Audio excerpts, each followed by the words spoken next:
exercise is called Shadowbox end range lift off. So we can do this in a couple of different directions. We can do this either in hip external rotation or hip internal rotation. The way I'm going to be demonstrating today first is for hip internal rotation.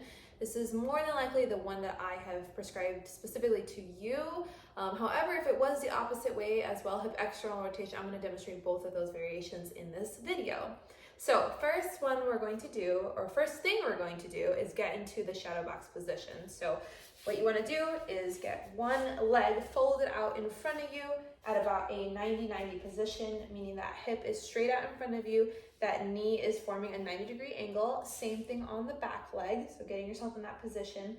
And then from there, you may need to lean forward, support yourself a little bit with your hands, and you are going to lift this back foot because this hip is internally rotated at the hip joint, and we are going to lift that back foot up and then drop it back down. So you will perform this as prescribed, so lift and then back down.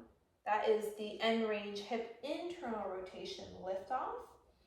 For hip external rotation, what you'll do, same idea, you'll get into that shadow box position. So I'm switching sides here.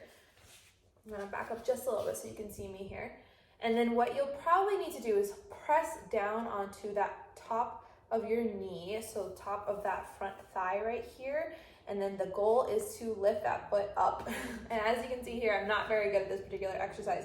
I need to work on this myself, but the goal is to lift that foot up into a little bit of end range external rotation and then drop it back down. So depending on the way that I have specifically prescribed to you, whether that is internal rotation or external rotation, you're going to do it, or both, you're going to do it the way that I have given to you specifically.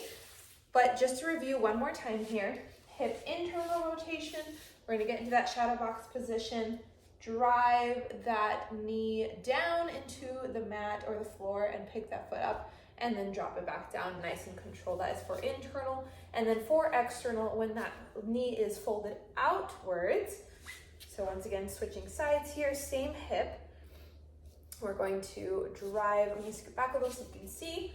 So we're gonna drive that knee down and lift, there we go, lift that foot up just like so, which is really challenging for me to do. But hopefully it'll be a little easier for you. And that is shadow box end range lift offs.